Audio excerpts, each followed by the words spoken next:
Greetings and a warm welcome to Intersections, where our quest is to bring inner mastery in contact with outer impacts. How can we dissolve the different boundaries that we at times impose in our lives and discover the essence, the truth in everything by being open to borrowing from different traditions and different paths?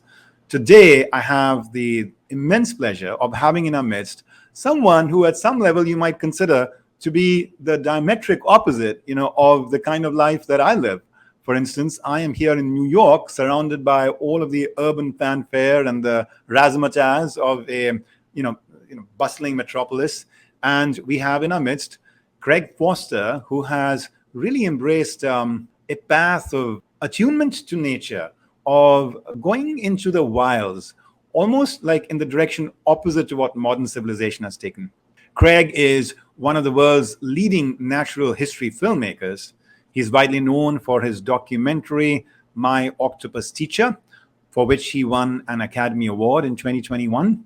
He's the co-founder of the Sea Change Project, a nonprofit dedicated to protecting marine life and raising awareness of the importance of the kelp forest in South Africa. He has co-authored a beautiful coffee table book called The Underwater Wild, and he's dedicated to learning the secrets, among others, of the great African sea forest. You will see he has such a keen just interest and passion for biodiversity more broadly. But in that great African sea forest, through regular intensive immersions, he has uncovered such a beautiful range of new animal behaviors and species. Great pleasure and privilege, really, to have you in our midst today. Thanks very much for joining us, Craig. Oh, lovely to talk to you, Hitendra. Thanks for having me on your show. Yeah, that's great. I have to start by just commenting both by the conversations that I've had with you and the presence that you bring to the movie. There's a certain really very soothing peaceability to your nature. Is that something you always had? I'm not sure. Sometimes I don't always feel that peaceful, but I guess if you have the privilege of spending quite a lot of time in wild nature, it does calm one down a lot.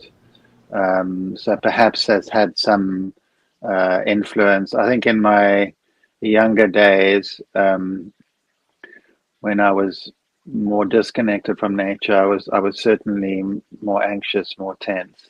But as I've got older and just spent more time in the wild, perhaps that's helped that more calmness coming into my being. Yeah. Thank you for sharing. That's beautiful. So I know there's so much to unpack here in your very rich life. Perhaps we can start with this one chapter where you spent all these years working with the San Masters of the Kalahari. And you shared some of the very transformative lessons you learned while you were with them. So can you give us like a flavor, especially recognizing that, our listeners here might be people for whom that is such a, big leap to take, to think about sort of spending not just a quick, African safari kind of trip, but really kind of investing deeply in living, engaging, connecting with, and learning from the tribes and the people of the wild. So could you share a little bit about sort of what was that experience like, and what in particular was transformative for you about that?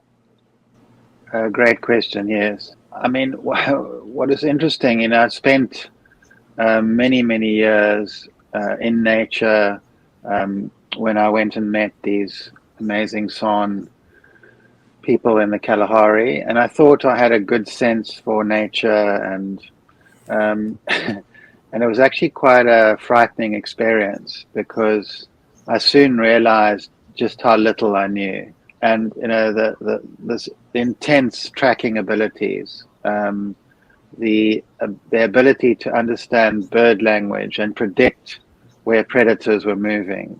Just this extraordinary knowledge of the detail of wild nature. And it was both very exciting and then very disturbing for me, because I realized very quickly that I was outside of wild nature and they were right inside. And something in inside me desperately wanted to also be inside nature. I realized that, for most of our time, our species on this planet has been right inside nature, completely enfolded with the wild.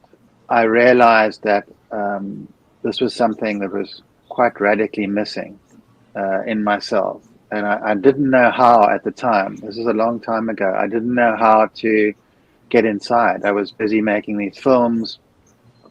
I was, photographing a lot of wild animals, even diving with incredible creatures, but I wasn't immersed inside that wild world. I couldn't speak that ancient language that's connected to tracking and deep observation. And it took a long time to think, okay, now I'm going to stop most of everything I've been doing and just focus on see if I can, get inside. And it was quite a frightening thing to do. And I knew I had to do it in a place that was familiar to me. So I had to do it in the ocean. I'd grown up as a small child from, literally the first few days of my life being introduced to the ocean by my parents. And we grew up below the high water mark, right in the force of that great Atlantic Ocean. So that's what the place that I felt most connected to. So I knew I had to immerse in the ocean. It would be too difficult to start on land. It takes so many years to immerse and be a good tracker and to understand deep nature. So I set out in the ocean, and it was very, very difficult at first, but after a long time, I got some results. Wonderful. There are so many pieces to the story you've just shared that spark me. This idea that there is an appreciation and an engagement we can have with the world from the outside, and then there is that same thing that we can do at a much deeper and intimate level from the inside. I think if we could just all just borrow that idea and look through that lens in any of our engagements, whether I don't know what you think, but whether it's in relationships, whether it is in our engagement with societies and communities, wherever we might be, to appreciate and understand the depth and commitment it takes to go even deeper into more of an inside out view rather than just an outside in. I think that's just so beautiful. Yeah, what is interesting, Hitendra, is that we've had, since the beginning of time, our species is 300,000 years old. We've had these intimate relations with wild animals, and that's been cut off for most people in the last few hundred years, completely cut off. But it was so fascinating for me when I started to reestablish some of these relationships with these wild animals in the water here. I noticed some of my human relationships changing. I wasn't as reliant on those human relationships. I could draw so much appreciation and love from the wildkin, that it took pressure off some of the human relationships. It was quite fascinating to watch that process. And it kind of makes sense. If we've done this for so long and we've had this multiplicity of relationships with other species, you cut that off, then you of course are going to rely more heavily and put more pressure on your human relationships. I love that. I love that thought. You mentioned something like this in the movie, how your engagement with those deep divings and connections with the wildlife there underwater was changing your human relationships. And it was going to be one of my questions to you, like how is it changing your human relationships? And you have just articulated that so profoundly, that you felt loved, you felt connected. And so I guess from what I'm hearing from you, you now re-enter the arena of human relationships without maybe as much of like a need to get validated or felt whole or something from how those human agents are acting with you. Is that sort of a fair, because you feel rich, with just the connection you already feel with life and nature. Yes, I mean, you're absolutely right. And if you can imagine, I mean, when every child is actually still born wild, expecting a wild existence, because we've had this huge history and prehistory of connection to the wild, and suddenly you're faced with this very strange scenario where you're kind of an alien in your own world. You're not connected to your own world. You don't understand it. You can't survive unless you know, go to the supermarket and so on. So it's quite unconsciously traumatic for the psyche. But when you start reconnecting to that and feeling that separateness drop away, it's very enriching for the being, and you feel the connection, and you don't feel so insecure as a wild born human being. And it's very enriching and exciting. So I don't know if that explains it a little bit better. Yeah, I mean, I'm sensing in it almost a quality of transcendence in some ways, a dissolving of boundaries between us and nature around us, creation around us, sentient beings around us. Funnily enough, I mean, I found the same journey in small, humble steps, for me at this stage, unfold in my pursuit of meditation, that over time, or through it, I've just felt just a deep sense of fulfillment and connection and just reassurance and love really from the universe, and then it does change the nature of, relationships in the human plane as well for me. So I'm sensing like for you, it's almost like a meditation, in my language, in the way you engage with biodiversity and wildlife and nature. It's very much a meditation of sorts, especially in the water. It's very hard to think of anything else when you're immersed in this incredible three-dimensional liquid space, and you're studying these incredible animals. You're dealing with the cold, because I don't wear a wetsuit. I won't have no barrier between me and the wild ocean. So you're dealing with all these things, and you're very focused in that present state. You're very present. It's hard to be thinking of the past or the future. So I guess it's my favorite meditation is tracking in the wild.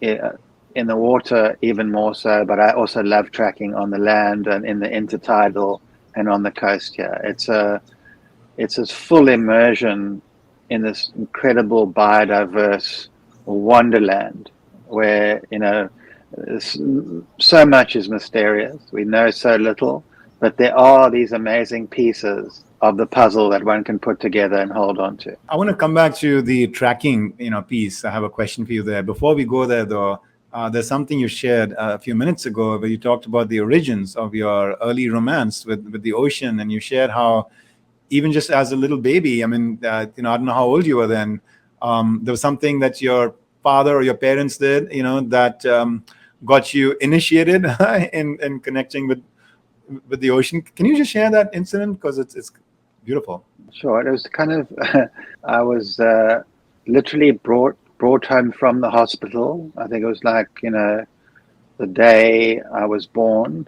We had a little wooden bungalow that was, you can't believe how close it was to the ocean, Hitendra. When it was the stormy waves, the waves used to come up and sometimes break the doors down and flush the whole house out. It was very, very close to the ocean.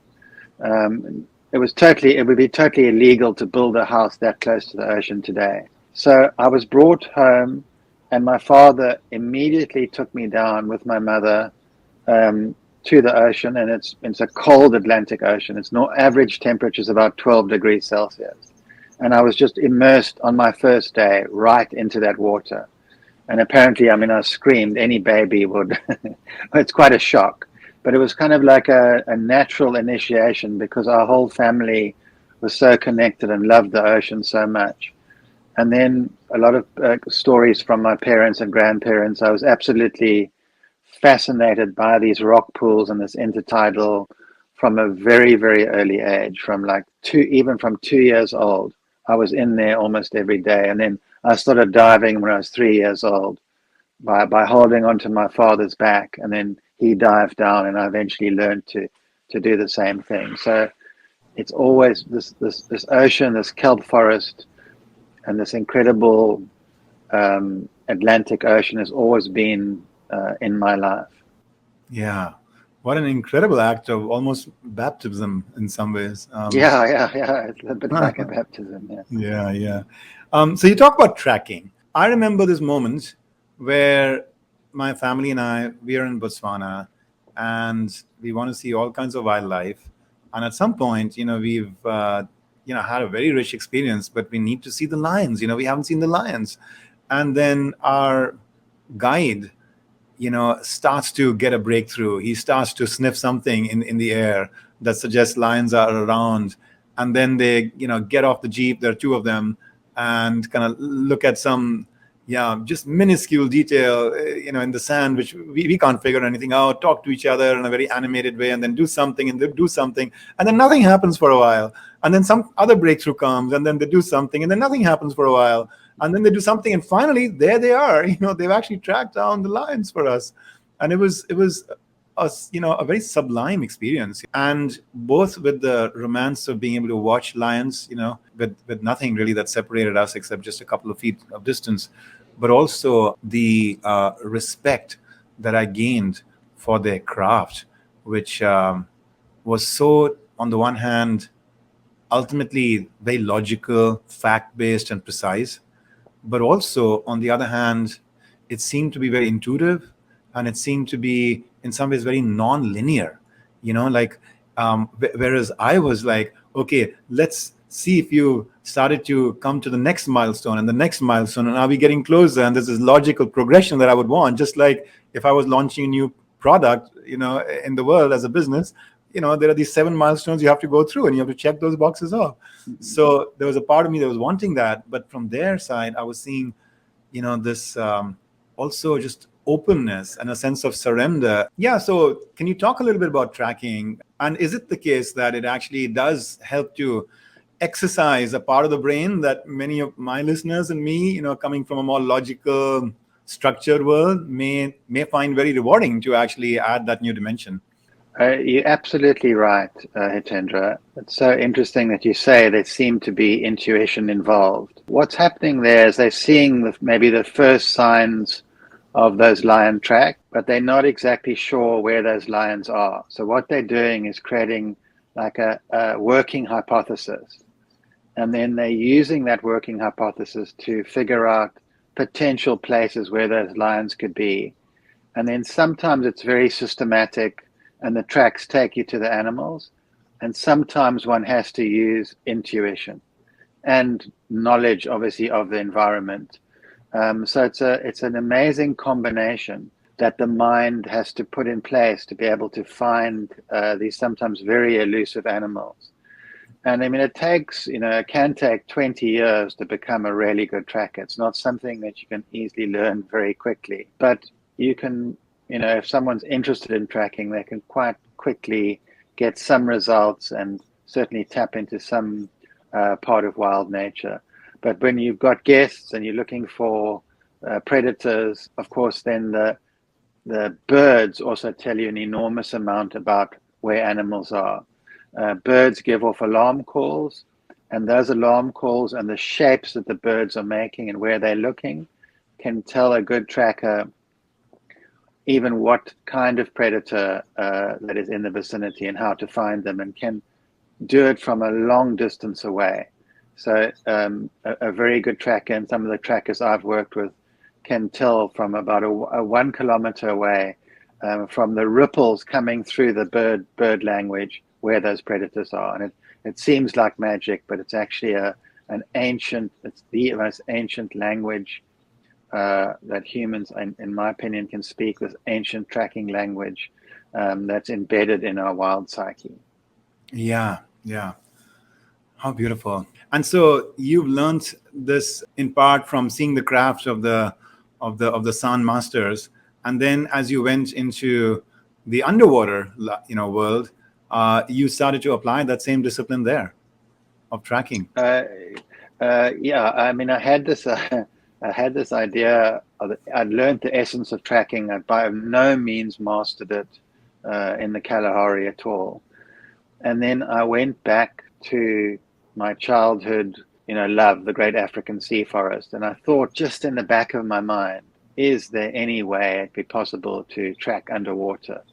And for the first year, it was just like, well, this is totally impossible. An animal makes a track, and in 5 seconds, it's washed away by the swell. So it's like impossible. I can't even begin. So what I had to do was look at tracking in a completely different way underwater. On the land, it's the tracks in the sand, it's the insect and the wind that are the timekeepers. It's a totally different story underwater. You've got slime trails that I eventually saw after 2 years left by animals. You've got all sorts of other little signs, like eggs that are being laid, tiny marks in areas where the swell isn't. The mollusks tell you an enormous amount where animals are. There are a lot of kills around that tell you, say, where octopus or other cephalopods are. So it's a whole different set of rules that I had to kind of learn from scratch, because nobody seems to have done much of the underwater tracking. So I had to learn from scratch, and it was really fun and interesting, but a very slow process. And I still enjoy tracking on land as well, but I enjoy the beaches and the intertidal area here, and that's where I focus the land tracking, and then do the underwater tracking in the kelp forest. Yeah. One of the very distinctive things about your process and your path has been the discipline with which you have repeated visitations and observations in the same local area every day, again and again and again, without fail. And it seems from your stories that what it did was allowed you to walk into the same space, but see it with more and more refined, I guess, awareness than the previous day and the previous day, suggesting that there is just so much of untapped mystery in nature than what meets our untutored eye, in the very early days of our exposure to any aspect of nature. That's such an important thing you've just said now, Hitendra.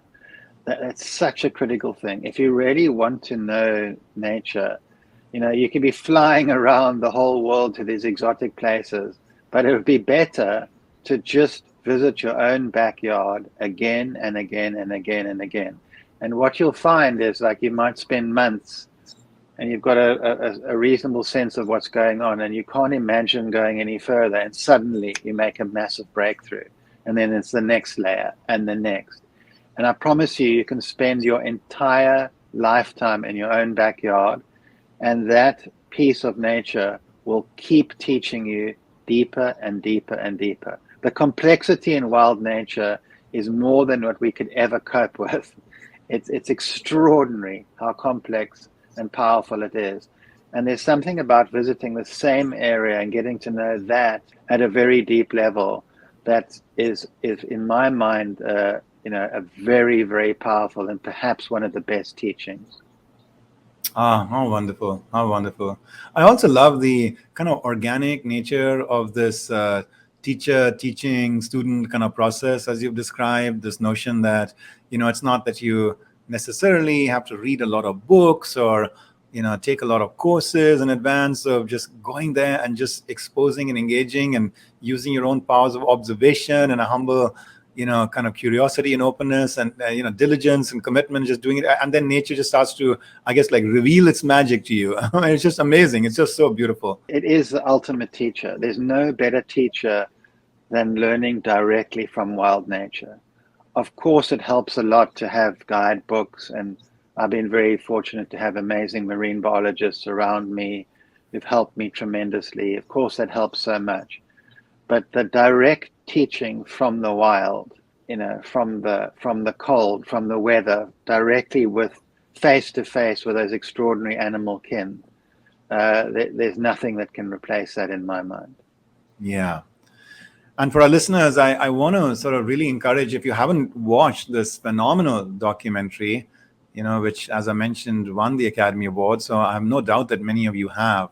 But for those who haven't, do watch it. It is such a beautiful, and if you want to call it just like freely accessible glimpse that we get into all this hard work and attunement that you have done, Craig, over the years to connect with nature, to connect with those wild waters, and particularly to befriend this octopus.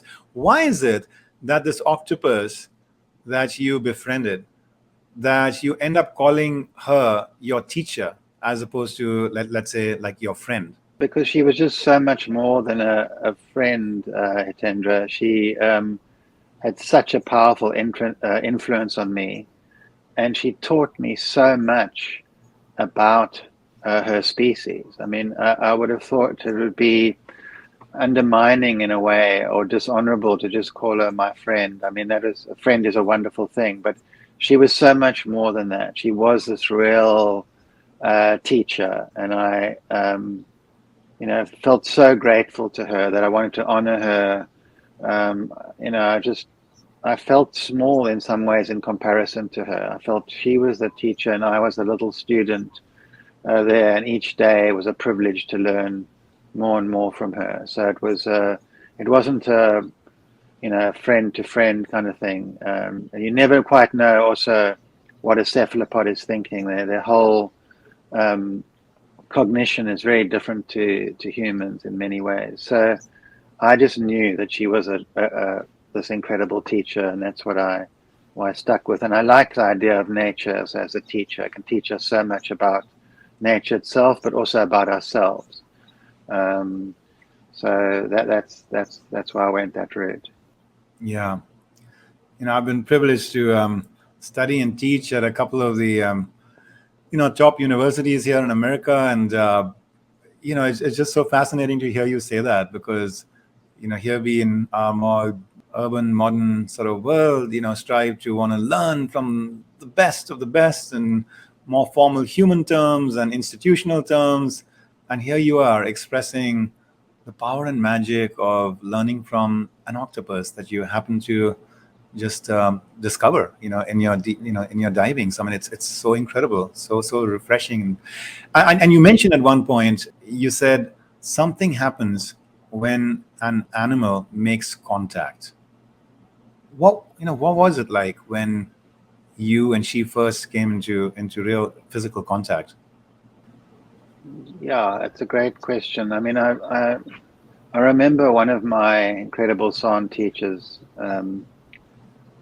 in the Kalahari talking about this strange thing when an animal, sometimes it's a rare thing, makes contact. There's an exchange that happens, and when an animal trusts a human, it's fairly rare for that to happen. But when they do, it's a hard thing to describe. But for me, it was like very unexpected. But I could feel it immediately. Oh my goodness, this animal no longer feels that I'm a threat at all. It's realized that I'm no threat at all, and then it can go about its business. And that's when you get this incredible insight into this animal's natural behavior. Because most animals, when they see humans, immediately go into defense or threat posture, because we are very intimidating to most animals. So it's an incredible privilege when that drops away, and then you can just a little bit step into the secret life of that creature and get insight into this animal's extraordinary existence. So it was just absolutely amazing to feel that. Yeah. Well, you talk about animals getting comfortable with us, with humans. Let's maybe for a moment talk about the flip side of that, which is us as humans getting comfortable with animals. And at one point you said, I was diving in shallow water with 50 sharks, and each one of those sharks is a little bit bigger than me and can tear me to pieces. And there's something incredible about being in the water, that you can actually be right up close to big predators, and 99.9% of the time, they don't really harm you in any way. They were brushing their bodies against me, and wow, like so. For those of us who are uninitiated in this, courageous divings into the wilderness, how do you develop that sense of trust and comfort, from your side, to open yourself up? Given as that a lot of our like popular consciousness around wildlife is that it is wild and it's unpredictable, and they are predators, and they'll bite you and strike you and eat you and all of that. So how do you make space and open your heart and mind to just trusting that they will be happy to just invite you into the world. Yeah, it's an interesting thing that if you try the same thing on land with an equivalent species, you could most probably be in a lot of trouble. I mean, you can imagine, now you've just told the story of going into Botswana and meeting those lions. Imagine getting off your vehicle and just walking amongst them with your family. That's going to end badly. But you can have the similar experience with similar sized animals in the waters, top predators as well, and most of the 99.9% of the time you're absolutely fine and it's very safe. And that's because animals on land, especially in Africa, have evolved for an enormously long period of time to see humans as quite a threat. But because we haven't been in the water prolifically for that long, these animals don't see us as nearly as much of a threat as land animals.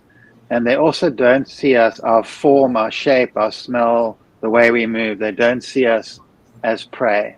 And once you get used to diving with sharks, it's pretty obvious that you can feel that they're not threatening one. And one can get very, very comfortable being with them. You don't want to take chances or necessarily go in very murky water, especially with very big animals. That's not a good idea. You have to also be respectful of them and careful. For most part, they really are not interested, and they do not see us as food at all. All right.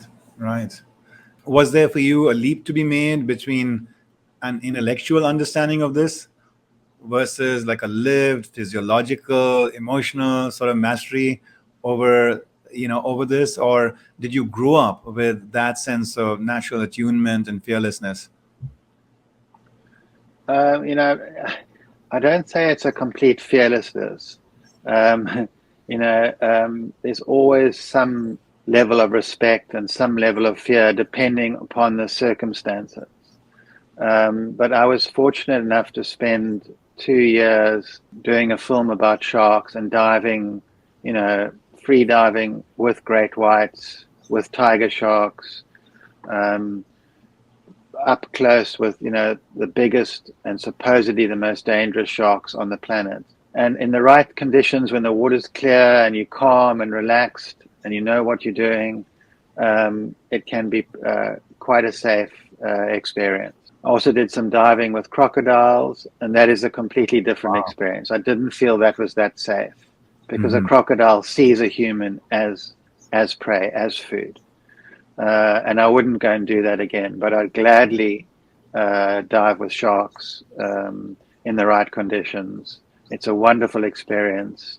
And most of the time they are very gentle, and if treated right, they react very nicely. Very nice. Let's come back to the dolphins. One of the really powerful, moments of inspiration for me was to see how intelligent an octopus is.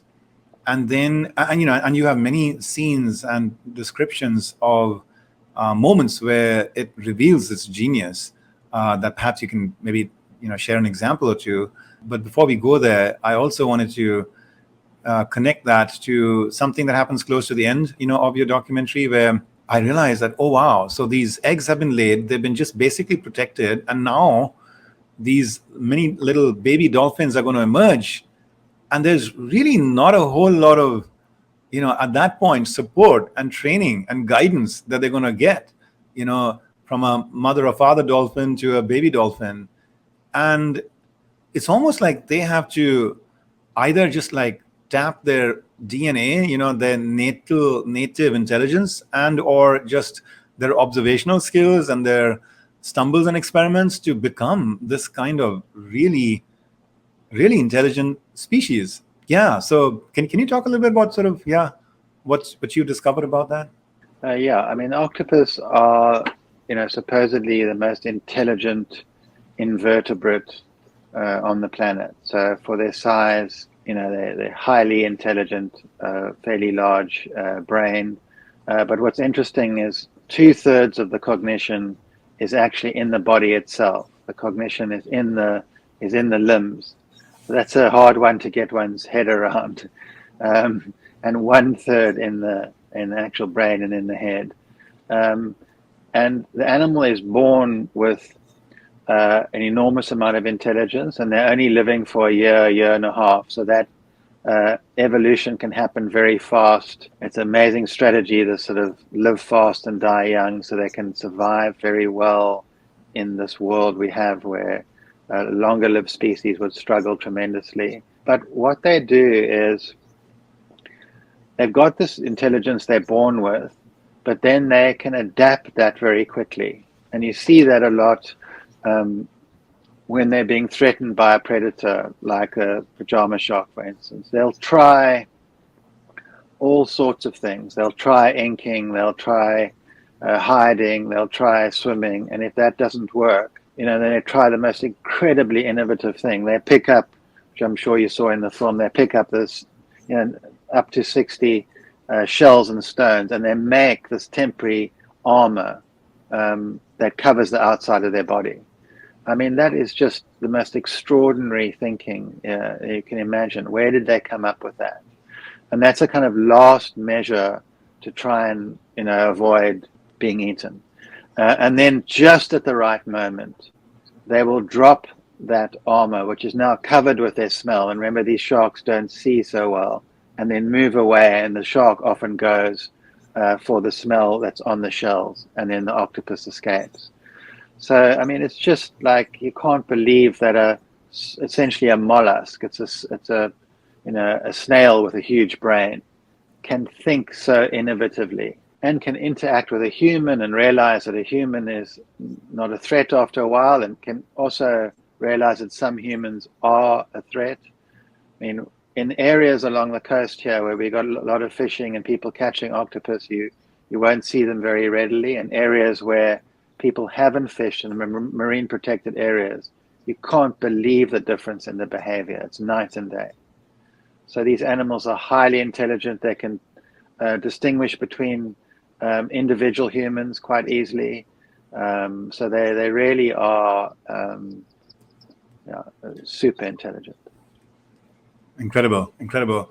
Another aspect of that intelligence that really touched me, I don't know if you'd want to call it intelligence, but let me offer it up to you and see what you think, is the incredibly forethoughtful, graceful, planful in some ways, just arc, of that octopus that you befriended, her life, especially in that last chapter where she ends up, having this male octopus and her mate, and she has, these eggs that emerge. She nurtures them. She ends up depleting herself of a lot of her own energy and really life, and then just kind of like gracefully departs, from planet Earth, and allows herself to be fodder and food for the predators that couldn't really catch her alive at that moment.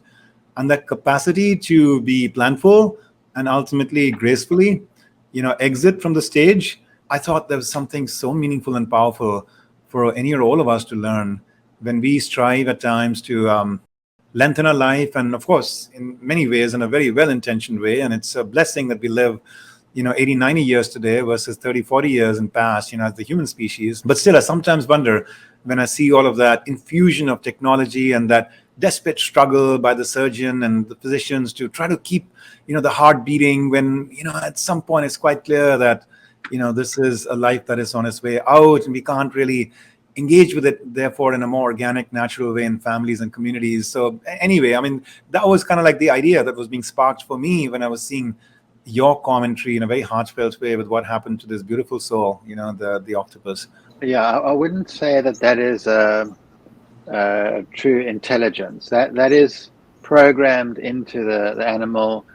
When she lays the eggs, she gives an enormous amount of her actual physical body to that process. Right. She stops eating. So many animals do this. Insects do this a lot. So when they actually lay eggs, then the program starts to run, and then they will not live for very much longer after that. So it's I wouldn't say it's any form of intelligence, or they're not thinking too much about that. It's just a process, and they can become sometimes senile in that process. A lot of the cognition actually goes, and you sometimes see an octopus just wandering around doing strange things and not worrying about predators or anything, and you know it's right in the end stages of life. Wow. And the brain's disintegrating as well. So it's not necessarily that conscious of that whole process.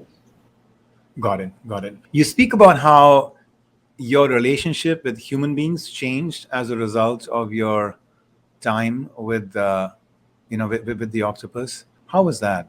I think that it was just an extension really of what we spoke before, that this connection to nature itself and to these species. And remember, the film is just 80 minutes, but I've spent, years and years and years every day in the water. So I've got multiple relationships with multiple species, not necessarily as intimate as I had with the octopus, but you develop this connection and this knowledge of all these animals. And it's more the combined effect of that breaks down this feeling of being separate from the natural world. You kind of have this realization, oh my goodness, all of us, even if we live in a middle of a city, we are completely woven into the fabric of wild nature.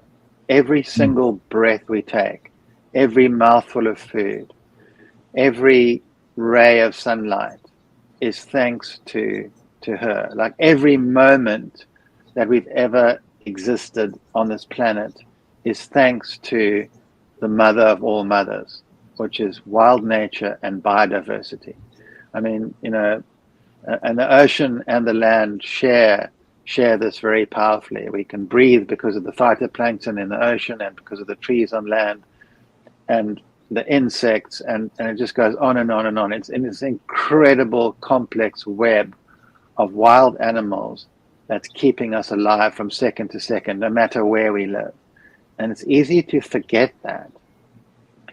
And that was a very powerful thing that I realized through my octopus teacher, but also through the greater biological intelligence of that great African sea forest. You can literally sometimes, just in these tiny moments of grace, you can feel that giant biological intelligence just functioning and giving rise to life, supporting life. Even though there are a lot of predations and animals living and dying, overall there's just a sense of fecundity and life-giving force. And that's what she's been giving us for 300,000 years. She's been giving our species life.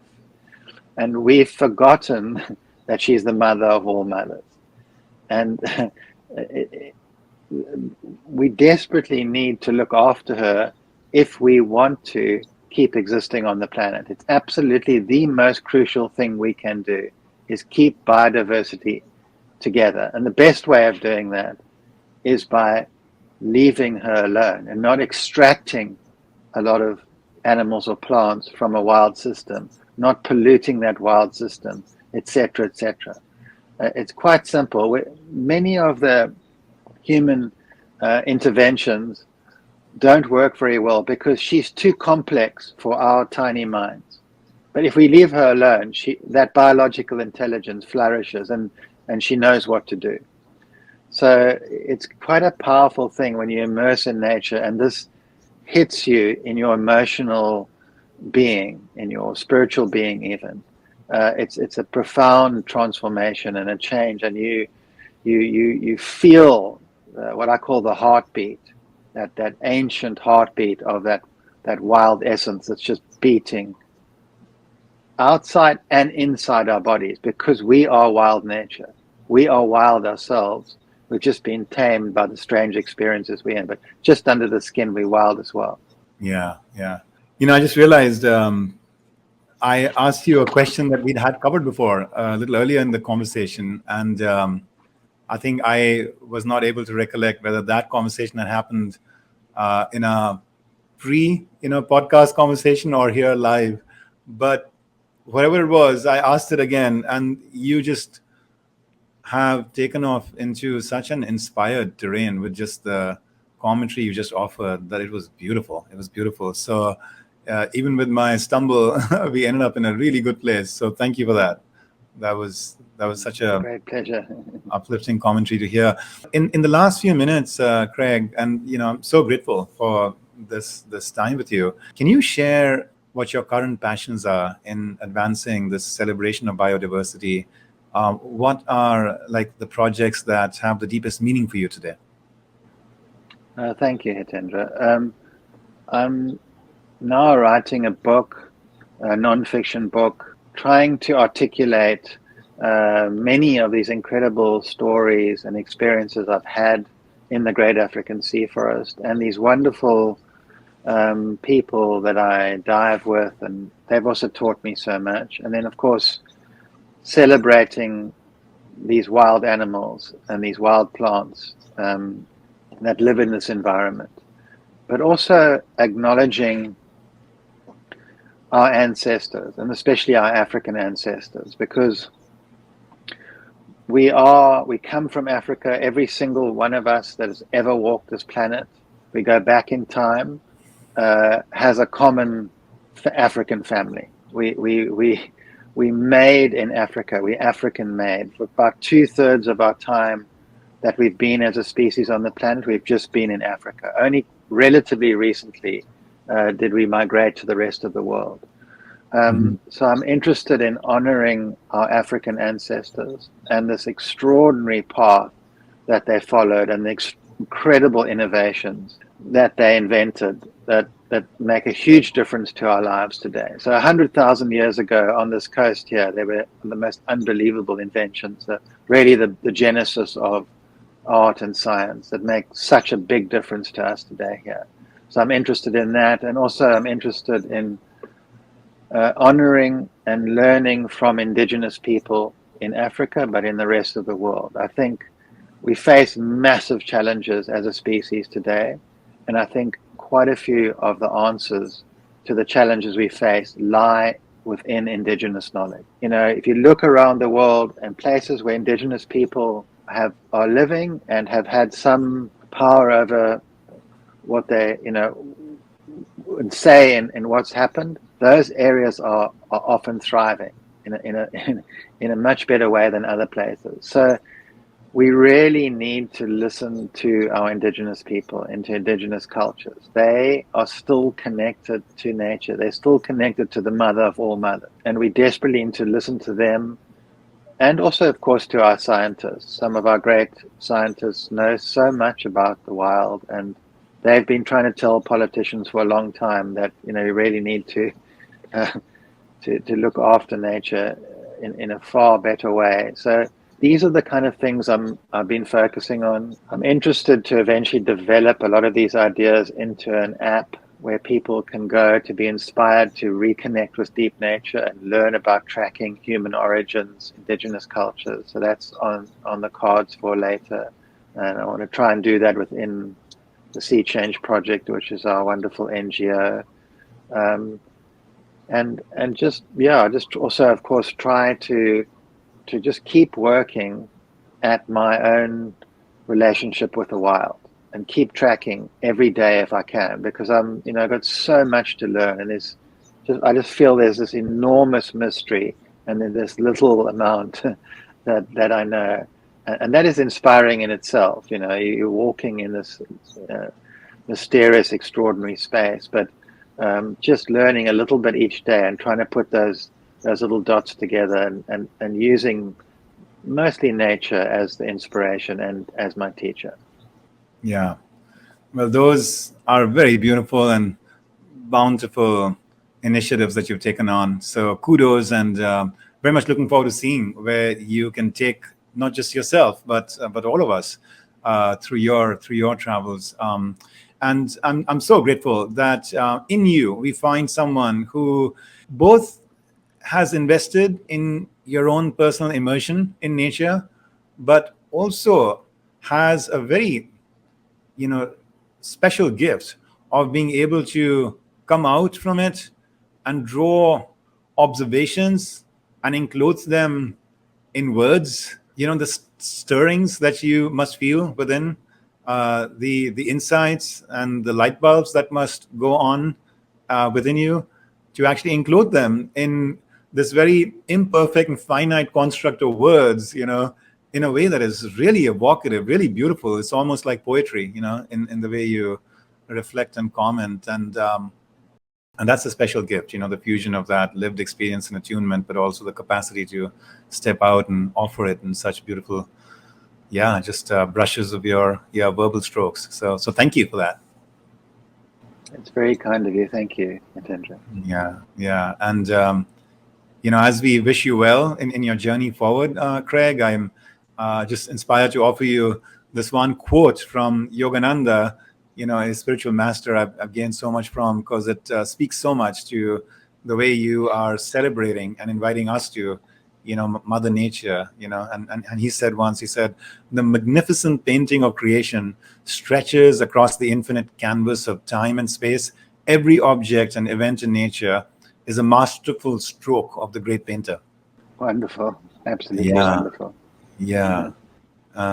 Craig, thank you so much for all you're doing to open our eyes up to the richness of just life at its essence, at its simplest essence, to make us, realize that in this ever complicated world, there are choices we can make to actually, pull away from some of the usual trappings of everyday life, to get to connect with the free gifts, of the planet, in a sense, with God's earth, in the way it has, just natively been offered to us, and feel so enriched and stimulated and guided, just by that. So that is what I see as the true lesson in your story for us, and I'm so grateful for that.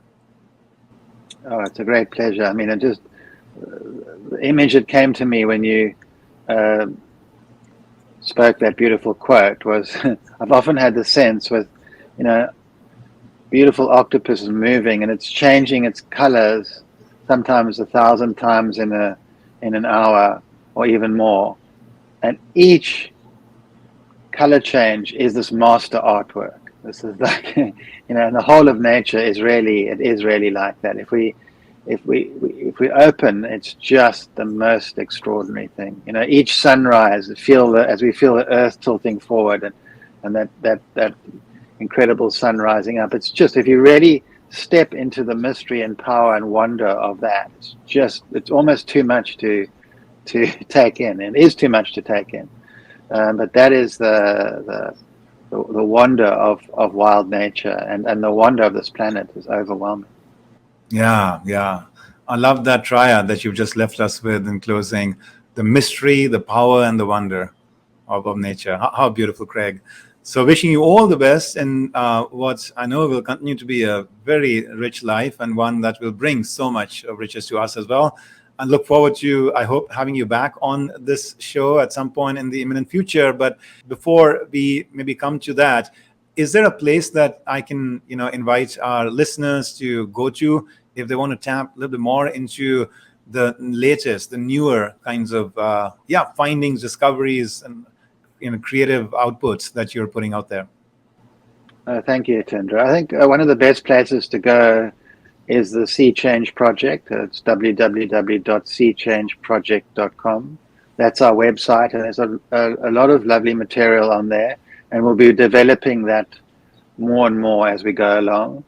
And then I think the book you mentioned, Underwater Wild, which is out in America and other countries at the moment, there's quite a lot of deeper insights into the experiences. And then, I'm writing this book at the moment, which will be out with HarperCollins in a year or so. So it's slowly.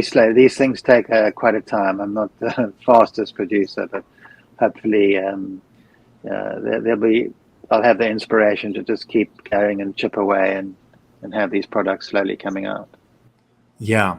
Yeah. Thank you. Thank you for sharing those. Yeah. Again, wishing you Godspeed and all the best. And thank you again for joining us today, Craig, and the beautiful life you lead and the work you do. Lovely chatting to you, Hitendra. Bless you. Thank you.